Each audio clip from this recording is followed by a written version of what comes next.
Cet après-midi, il me fait plaisir d'accueillir M. Gérard Laverdure, qui nous communiquera son expérience et ses convictions à partir du thème « Suivre Jésus jusqu'où ».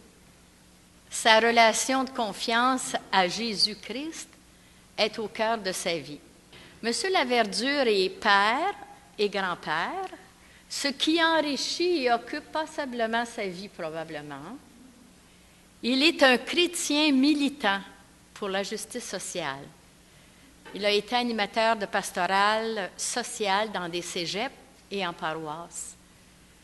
Maintenant semi-retraité, il est présentement rédacteur en chef du web magazine Sentier de foi, que je reçois fidèlement et que j'apprécie beaucoup. Alors, à vous la parole, M. Laverdure. Merci. On ne peut pas dissocier l'annonce de l'Évangile, la bonne nouvelle, puis je dirais en faire juste une question individuelle, personnelle, et la question sociale. Ça va ensemble. Il y a l'encyclique de Jean-Paul II sur la question sociale. Et je pense qu'actuellement, avec François, qui n'a pas pris ce nom-là pour rien, on sent toute la drive, l'attention aux humbles, aux petits, aux exploités, aux exclus. C'est fondamental. Et ça, moi, ça me réjouit beaucoup, en tout cas en tant que militant d'Action catholique. Vraiment de richesse, il y a de la beauté, il y a de la nourriture, il y a tout ce qu'il faut pour tout le monde. Je dirais, à la grandeur de la planète. Les océans peuvent nourrir, j'ai entendu dire, je pense que c'est 85 milliards de personnes. Bon. Et c'est les ressources que Dieu nous donne. C'est pourquoi vous souciez de ce que vous allez manger, tout ça. Tout est là. Comment ça se fait qu'il y a tant d'injustice? Et à regarder la télévision, c'est décourageant. Même moi, les nouvelles, c'est avec parcimonie, parce que je trouve ça déprimant, les grands bouts. Je me dis, et on nous montre un peu, c'est comme si c'était les égouts de la planète qu'on nous déverse dans notre salon, tu sais. Les morts, les massacres, les viols, tu dis, ça pue. Puis c'est indigeste, c'est déprimant. Il y a des bouts, même mon garçon me dit, arrête pas là. Et je regardais, à partir du mouvement des indignés en 2011, je me suis beaucoup connecté avec les Occupy, qui appellent Occupy Washington, Occupy New York, Occupy Paris. J'en avais une cinquantaine, j'ai mis bien du temps là-dessus. Puis j'avais relevé à un moment donné, c'était quoi les revendications. Puis il y a un article qui était paru dans la revue des Curcio que j'avais fait. Puis je m'adressais plus aussi, comme avec l'histoire du printemps érable, aux gens de ma génération, mettons 50 ans et plus. Puis de dire, ces gens-là, ce qu'ils défendaient, c'était vraiment le respect de l'environnement, le partage des richesses. Puis là, ils s'occupaient du prix des logements, du prix du transport en commun, le prix des médicaments, l'accès aux hôpitaux. Tu sais, ça se recoupait. Et je me dis, là-dedans, il y avait des chrétiens, mais pas nécessairement la majorité, mais je me disais, c'est des gens qui suivent la lumière à l'intérieur, leur conscience. Et ça rejoignait pour moi, en tout cas, l'Évangile et ce que les prophètes, eux autres, ont fait. Quand je vous disais, les rois, là, dans l'Ancien Testament, c'est une institution, c'est-à-dire divine. Mais en tout cas, quand ça a commencé, les gens voulaient un chef d'armée. Tu sais, les autres ont des chefs d'armée, puis ils suivent le chef, puis c'est encourageant. Nous autres, on n'en a pas. Puis le prophète, il y avait, je ne sais pas si Samuel, en tout cas, est allé voir Dieu, puis il dit, ils veulent un roi. Tu sais. Il dit leur qu'ils vont avoir du trouble. Il va accaparer les affaires, il va prendre leurs meilleurs garçons pour aller se battre, il va prendre leurs filles comme servantes et concubines, puis tout ça. Alors, le prophète va dire ça, on veut un roi, on veut quelqu'un en avant. Alors, il revient, puis il dit, regarde, c'est ça qu'ils veulent, donne-leur. Va oindre un roi selon le cœur de Dieu, bien sûr, au départ. Mais par après, de fait, c'est que le pouvoir politique va avec le pouvoir économique et ils vont accaparer. Le grand péché qui était dénoncé, je pense, à Occupy Wall Street, là, c'était greed. J'ai toujours de la misère à trouver le bon mot en français. c'est la cupidité. Puis là, je me disais, c'est carrément Jésus qui dit, tu ne peux pas servir 2 maîtres. Si tu es au service de l'argent, là, tu t'enfermes et tu vas écraser les autres, tu vas les exploiter. Tu ne pourras pas être à leur service et partager parce que c'est l'argent qui va te mener et ça ne finit jamais. Pourquoi pas 10 millions, pourquoi pas 20, puis 500 millions, pourquoi pas 1 milliard, puis quoi, c'est le gars de Microsoft qui est rendu à 53, 55 milliards. Bien, en tout cas. Et ça, mais c'est à toutes les échelles, à tous les niveaux. Et là, les gens que je rencontrais, je me dis, bien, ils sont dans l'esprit de Dieu, en quelque part sans le savoir. Puis, je disais ça quand j'étais à Occupy Montréal. Là, ça a duré 40 jours, ça c'est étonnant, ça a duré 40 jours. Mais je disais, vous êtes dans la lignée de ceux qui contestent les grands pouvoirs pour le respect des humains, le respect des animaux, le respect de la planète, tout se tient. Et pour nous autres, bien, Dieu a créé tous les êtres, a créé, et pourtant je suis un fan d'astronomie, moi je fais beaucoup d'astronomie, mais je me dis, c'est tellement beau et immense, comme me dit Simon aussi, ça ne peut pas être apparu comme ça. C'était de la poussière avant, puis du gaz, puis là, il y a tout ça, il y a une intelligence derrière ça, il y a une intention, puis quelqu'un disait, la beauté est un message à quelqu'un. Mais ça, il faut le sentir, il ne faut pas être juste dans les chiffres et les statistiques. Et c'est ça. Moi je regardais aussi Jean-Paul II qui parle de structure de péché. Fait que si on essaie, si on regarde dans le fond la société, on ne peut pas juste partir carrément je dirais, de ce qui est à interpréter personnellement pour notre vie. Mais on peut avoir des points de repère. L'histoire de tu ne peux pas servir 2 maîtres, ça en est un. Jésus qui dit, le sabbat, l'institution sacrée, est au service de l'humain et non pas l'humain au service des institutions. Parce que quand c'est l'institution qui domine, les humains qui sont dedans, ils ont affaire à opérer. Puis regardez avec la commission Charbonneau aussi, puis les gens qui ont essayé de dénoncer, on les a fait taire. Que ce soit au gouvernement fédéral, ma fille travaille là, comme chef de cabinet dans un des ministères à Ottawa, Patrimoine Canada, mais c'est le monde de carrière, puis elle dit c'est des batailles d'ego, puis elle dit ça s'en va par là, puis tassez-vous. Mais quand il y a des choses qui ne sont pas correctes, je pense à celui qui a dénoncé la torture en Afghanistan. Là, il y a un fonctionnaire qui a osé faire ça. On l'a attaqué personnellement, puis on lui a dit qu'il n'était pas crédible, puis ci, puis ça. Puis là, les gens qui vont parler risquent de perdre leur job. Ben, on voit comment il y a une chape de plomb là-dessus, l'omerta. Et à la commission Charbonneau, je n'ai pas suivi ça beaucoup, mais à un moment donné, il y en a un qui dit, j'ai essayé de, whistleblower, là, j'ai essayé de, bon, on m'a dit, toi, tu te la fermes ou bien non, tu es dehors.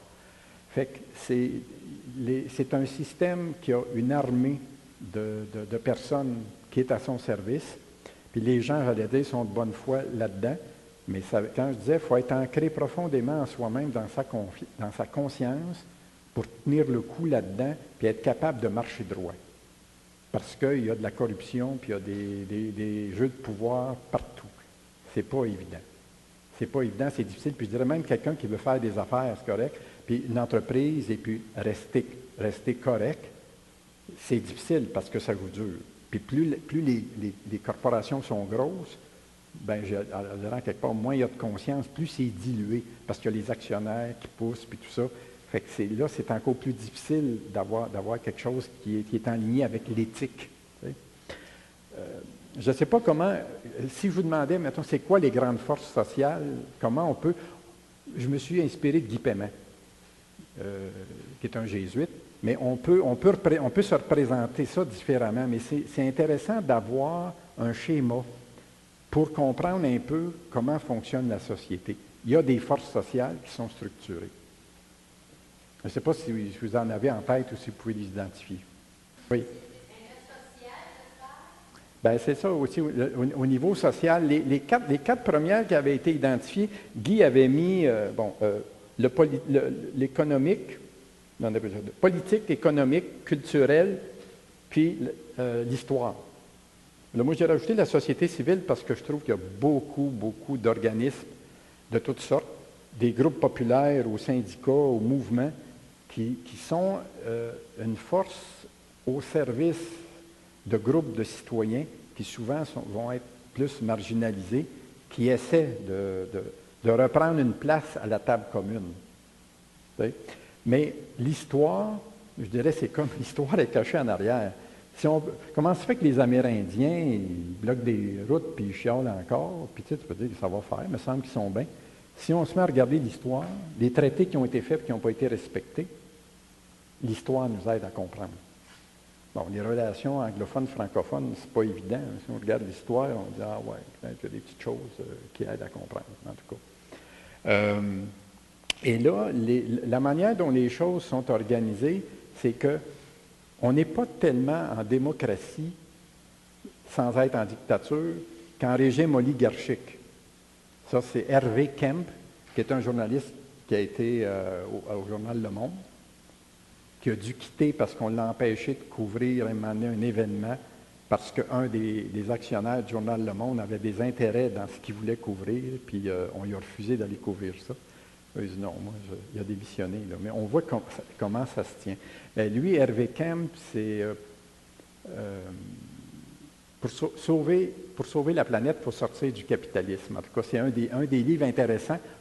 Comme journaliste, il y a de la documentation, c'est pas trop compliqué.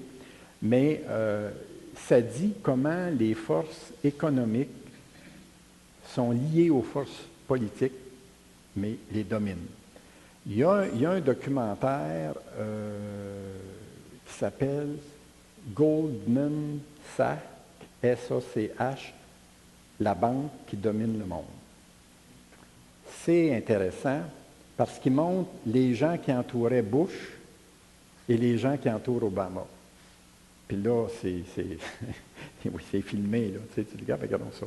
Et Goldman Sachs a formé 30 000 fonctionnaires dans son esprit d'un capitalisme radical, que c'est les intérêts envers et contre tous. Ils ont un actif de 700 milliards. Et c'est eux autres qui avaient aidé la Grèce à s'en sortir, mais après ça, ils l'attendaient avec les intérêts et tout ça. Mais pour dire que le système économique, il est mondial, puis la crise qu'on a eue, avec ce qu'on appelait les subprimes, là, mais la crise qu'il y a eu, que les gouvernements ont été obligés de mettre des centaines de milliards de l'argent des contribuables, pour renflouer des banques qui avaient joué quasiment comme au poker, dans le fond. Ils savaient que c'était pas solvable, puis ils l'ont fait pareil. Puis ils se sont dit, on est tellement gros que si on coulait, on ferait couler le pays. Donc, ils ne nous laisseront pas couler. Mais c'est cynique et perfide. C'est vraiment, là, puis il n'y a pas eu de changement. On va changer les règles, il va y avoir ça, puis vous allez... Il n'y a rien qui a été changé. Et les risques sont toujours là. La spéculation à outrance. Mais ça c'est pas pour vous déprimer et vous décourager. C'est juste pour dire qu'on est dans ce monde-là où c'est le pouvoir et l'argent qui dominent. Pour un temps. Les autres, on sait, pour un temps. Il y a des choses qui travaillent partout dans les groupes de défense de droits humains. Donc, la société civile, elle est vivante et elle est active. Et dans les pays où il y a une société civile active, forte, il y a moins de chances de dictature dure. Et avec, on tue le monde, puis on torture, puis bon. Ça n'empêche pas les grands pays de faire de la torture pareil, les États-Unis ou d'autres. Ça, c'est documenté aussi. On a vu dernièrement le party qu'il y a eu chez Desmarais. Bon, mais vous vous rendez compte, à un moment donné, les gens... C'est pas parce que c'est un gros méchant, Desmarais, c'est pas ça, là. C'est quelqu'un qui voit que ce qui est important pour lui, c'est d'avoir le plus d'argent possible. Il y a une très grande insécurité autour de ça, hein. Tu sais, si tu es obligé d'avoir 10 milliards pour te sentir en sécurité, quelque chose qui ne va pas, là. En tout cas. Et on voyait les gens de tous les partis politiques qui s'en allaient là, qui étaient invités, tu sais. Et comme c'est au-dessus des partis politiques, là. Et quand les partis, les couleurs changent un peu, il y a des petits changements mineurs, mais l'intérêt des grandes corporations, que ce soit les minières, les pétrolières, les pharmaceutiques, etc., c'est pas touché. Parce que si c'était touché, il y aurait des problèmes et il y aurait de la déstabilisation des États et tout ça. Pour dire qu'une des forces dominantes, c'est celle-là, Moi, je me dis, c'est bon à savoir. Si vous appelez au gouvernement pour dire, j'aimerais ça, moi, rencontrer le ministre là, sur telle question, vous allez attendre longtemps. Je veux dire, eux autres, ce qu'on appelle le lobbying, je disais que des groupes populaires, pour une rencontre, eux autres vont en avoir 10, 12 et dans la semaine. Hein. C'est oui, ça ne sera pas long.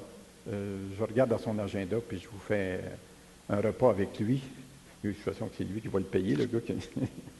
Mais c'est ça, les oligarchies, puis les choses par en arrière, par en dessous, c'est pas même si c'est connu, c'est pas au grand jour. Et là, eux autres vont aller défendre leurs intérêts. Regardez la sécurité ferroviaire. Puis quand on a compris un peu pour certains secteurs, c'est applicable à tous les secteurs, le transport, les contrats d'informatique, n'importe quoi, et c'est transférable dans n'importe quel pays du monde, avec des degrés divers de violence.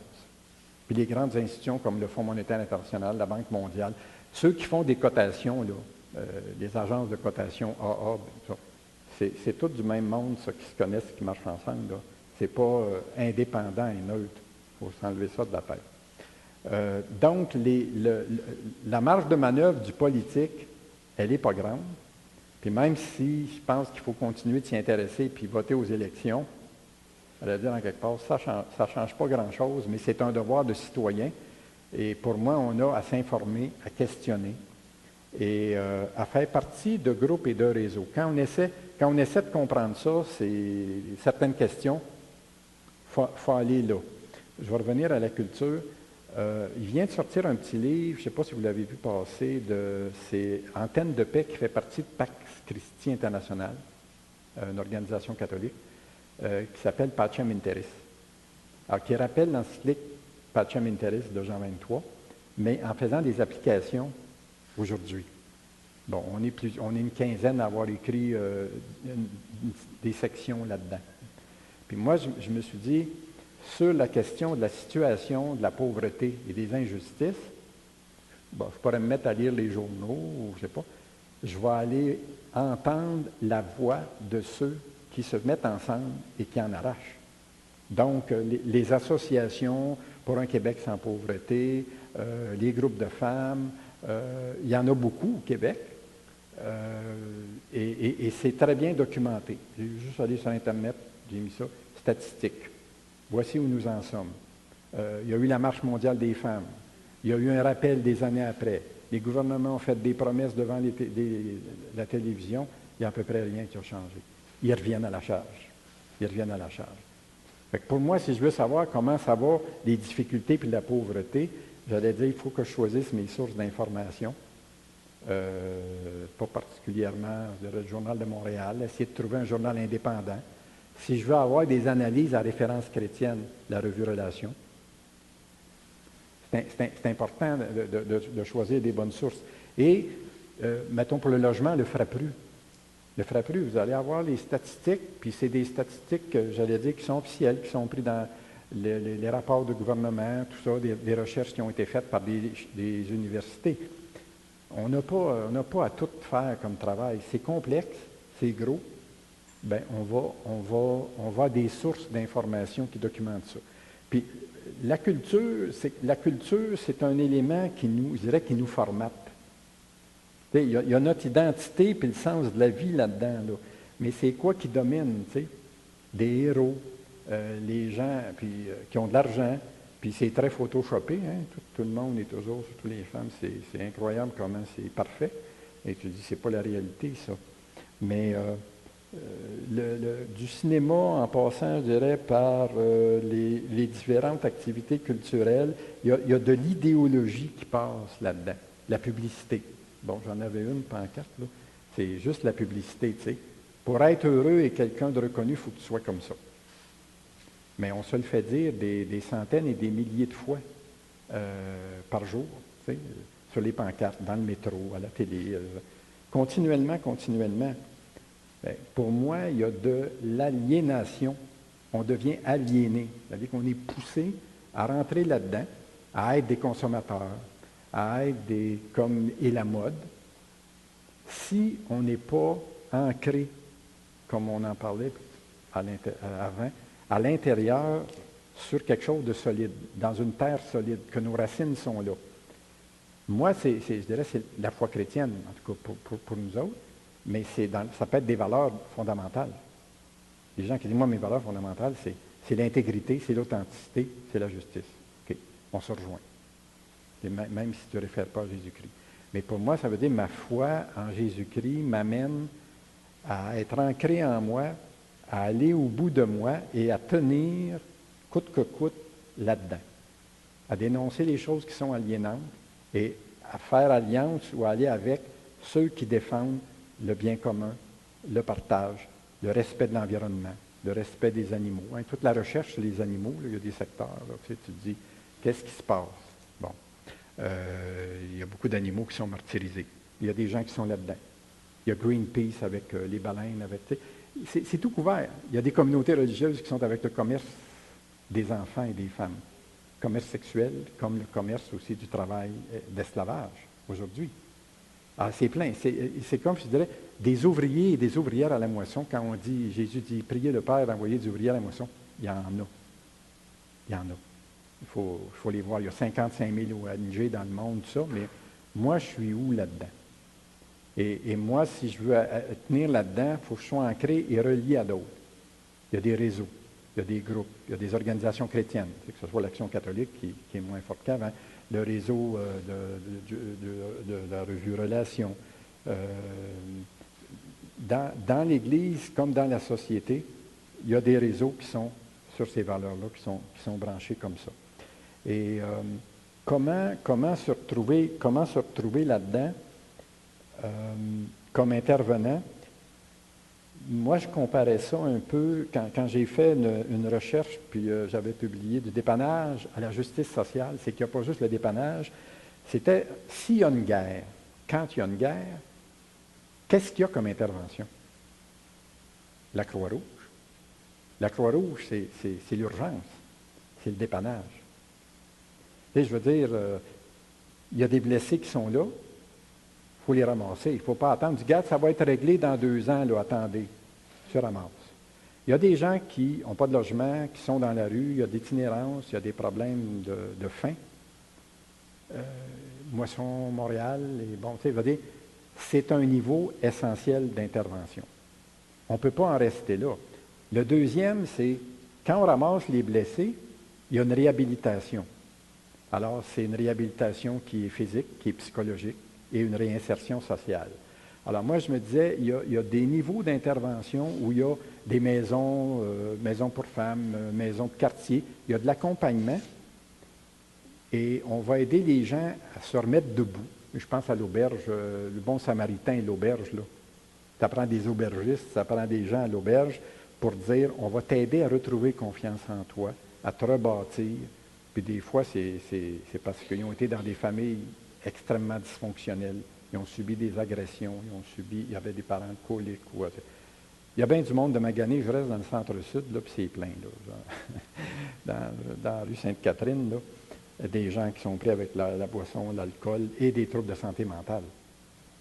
Donc, on voit qu'il y a comme un deuxième niveau. Puis le troisième, on peut-tu aller aux causes et essayer de régler ça? Il y a des négociateurs qui vont dire, comment ça se fait qu'on n'arrête pas de se tirer dessus, là? On peut-tu essayer de régler ça? Des fois, ça ne marche pas toujours, puis c'est long. On va penser à la Syrie. Mais pour moi, c'est aussi au niveau d'un chrétien.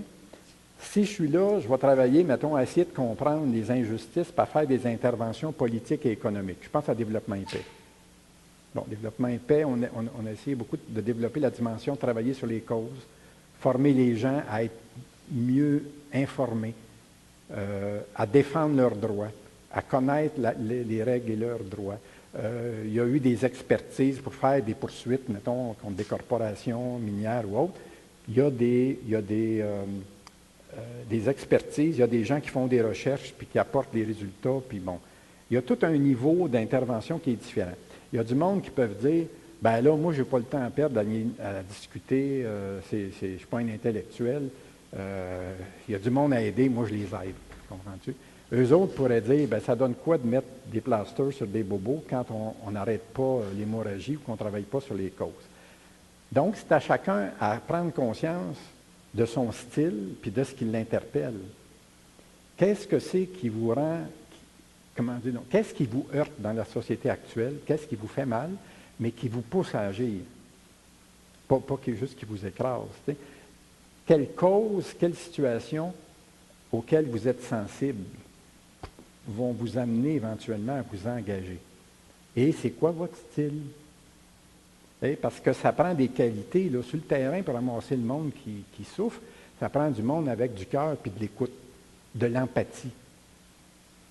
Ce n'est pas les mêmes qualités que d'autres, c'est pédagogie, patience, parce que je recommence, puis elle est repartie dans la rue, puis elle revient, puis on recommence, Toute la dimension réhabilitation, ça prend d'autres qualités, d'autres personnes qui sont là.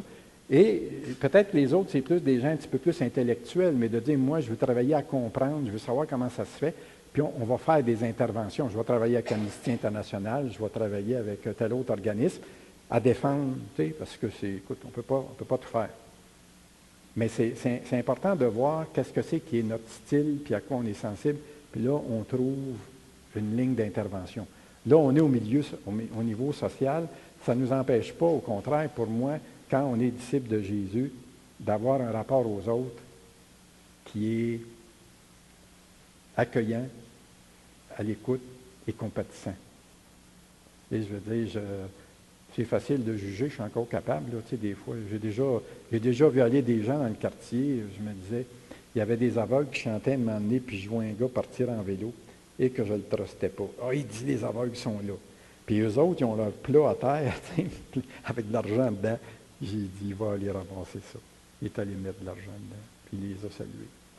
J'ai dit, ouais, tu sais, le jugement. Mais ça, tu sais, je me fais faire des leçons souvent comme ça aussi, tu sais. Mais confiance aux gens, puis pour moi, de ce temps-là, je dirais, à des niveaux individuels, c'est de renvoyer les gens aussi à eux-mêmes. Tu sais, de dire, c'est pas parce que tu es dans la rue, c'est pas parce que tu es mal habillé, c'est pas parce que tu en arraches et tu es prêt que telle affaire, que tu vaux rien. Tu es une personne humaine. Et tu as à aller trouver ça en toi. Trouve des moyens, sois attentif à ce qui peut t'apporter ça dans ton entourage. Tu t'en vas peut-être en désintoxication ou telle autre chose. Qu'est-ce qui te redonne ta valeur à toi? Tu es une personne unique, il n'y en a pas deux comme toi. Puis si tu es dans la vie, c'est pour aller au bout de toi. Moi, je n'ai pas envie d'être ou d'imiter le frère André ou Jean-Paul II ou Mère Teresa. Dieu ne fait pas des photocopies. Chacun est vraiment unique et précieux, et pour moi, je suis en train de devenir un chef-d'œuvre. Rien de moins. Mais ce n'est pas moi l'artiste. J'essaie de laisser. Il y a la belle parole, je ne sais pas si c'est Isaïe. Ô toi que j'aime, longtemps je t'ai pétri. Avec les événements de la vie. Ô toi que j'aime, longtemps je t'ai pétri. Mettez ça sur Google, il va vous trouver la référence. Google, c'est un bibliste assez spécial. On trouve là. Mais pour moi, c'est ça, c'est de dire, moi, j'ai à aller, dans ce sens-là, d'aller vers soi-même. Tu sais, là, rentre chez toi, va vers toi-même, deviens toi-même. C'est ça que Dieu, il veut. Il ne veut pas que tu arrives et dises, hey, as-tu vu, je suis une belle copie du frère André. J'ai dit, non, mais frère André, il est là. Je peux m'inspirer peut-être en disant, bien, si lui, si elle, puis regarde ça, son style, j'aime ça, mais moi, j'ai à être moi, puis à aller au bout de ça. Puis là, je vais accomplir ce que Dieu désire de moi, puis je vais m'accomplir dans ma vie. Et je disais ça à une amie, elle dit, ben, t'es pas, comment dire, t'es pas gêné de dire, regarde, je suis en train de devenir un chef-d'œuvre. Ben, mais j'ai dit, c'est ça que je sens, puis pourquoi Dieu ne ferait pas ça avec nous autres? Tu sais? Tu pars avec du bois, des fois un peu rough, avec des nœuds, mais il va avoir le mérite de l'avoir travaillé longtemps, puis ça va faire quelque chose d'original, puis de beau. Tu sais. En tout cas, sur cette question-là des enjeux sociaux, je reviens un peu là. Pour moi, c'est ça qui est un peu le choix d'aller là-dedans. On ne peut pas ne pas travailler à ce qui se passe dans notre société, mais dépendamment de ce qu'on a vu, ce qui nous rejoint, et de ce qu'on est comme personne. Puis ça peut changer en cours de route. Les dimensions d'accueil, il y a du monde. Moi, je suis pas allé dans le syndicalisme et en quelque part en politique. J'étais trop fragile psychologiquement. Émotivement, j'étais un gars très sensible. Là, je me suis dit, si je m'en vais jouer à ça, moi, je ne tiendrai pas. Bien, pas pour faire exprès, du voir, il va pareil, tu sais. C'est me respecter en même temps. En disant, j'ai fait des, tu sais, j'ai été dans des actions puis des choses à un moment donné où il fallait que je fasse attention. Quand il y a eu la question du printemps érable, j'ai fait des choix, j'ai pris position.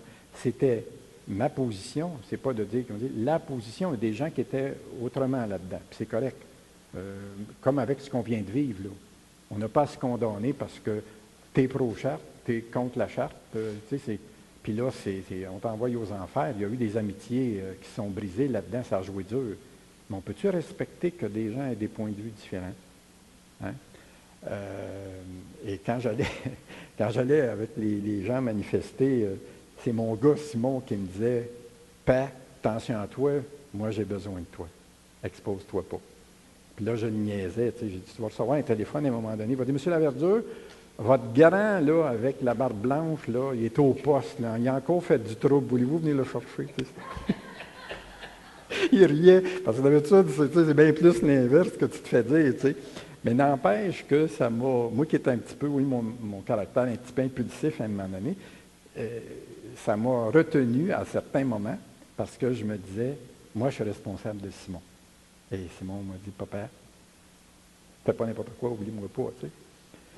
Et ce qui peut nous distinguer aussi, je dirais, de groupes peut-être un peu plus extrémistes, je dirais, c'est peut-être la confiance qu'on a. On a une promesse de Dieu qu'on va finir par arriver à quelque chose qui a de l'allure, à une humanité humaine. Parce que les humains ne sont pas humains, en gros, les uns envers les autres. L'humanité n'est pas dans toute sa belle saveur humaine. Bien, nous autres, comme chrétiens aussi, on cherche à l'humaniser, à faire en sorte qu'on ait des frères et des sœurs universels pour tout le monde. L'autre matin, je vais au métro chercher le journal Métro, il est à côté de chez nous. Puis c'est un nouveau qui est là parce qu'il y avait du brasse camarade autour, puis le plus vieux qui était là pendant longtemps, il y a eu des menaces, fait qu'il s'est en allé dedans. Fait que là, j'arrive, salut, ah, t'es un nouveau, comment ça va, comment tu t'appelles? Pourquoi tu me demandes mon nom? Mais c'est un jeune noir, tu sais. Ben, j'ai dit, parce que je veux qu'on soit en... Moi, c'est Gérard, puis, tu sais, bon... fait que là, il dit, ben, c'est parce qu'il y a du monde qui surveille, puis qui porte plainte, puis qui me disent, ben, l'autre, lui, a fait ça, puis lui, a dit ça, puis j'ai peur de perdre ma job. Mais j'ai dit, moi, je te considère comme un être humain, tu as droit au respect, puis j'ai dit, je veux te traiter comme un être humain. Ben, il dit, merci, monsieur. Ben, c'est où la peur, tu sais, mais pour moi, c'est comme de dire n'importe qui, que tu sois musulman, que tu sois n'importe quelle personne, tu es un frère. Parce que Jésus, comme François d'Assise, en quelque part, je dirais, c'est un frère, une sœur universelle. Fait qu'on apporte là-dedans, pour moi, un climat différent de l'amour, une perspective à long terme, de dire, ça a l'air désespérant, mais Dieu nous a dit, on va y arriver. Puis en attendant, la tentation pour moi, c'est d'arracher l'ivraie. Des fois, je suis tanné, peux-tu faire le ménage? Puis on garde les bons, puis on enlève les méchants. Mais là, c'est qui est qui? Puis c'est la belle parabole de Jésus où les apôtres disent, tu as semé du bon grain, comment ça fait qu'il y a plein d'ivraies? Mon ennemi est venu semer dans mon champ. On laisse pousser jusqu'à la fin. Et là, on fera le triage. Le triage est en train de se faire. Si on fait une option vie, justice, puis si on fait une option de fort la poche, puis moi je me remplis, on a fait notre choix. Là. Mais moi, ça me donne de l'espérance, en tout cas, tout ça. Là. C'est comme, ouais, mon Saint-Martin, y a-tu des...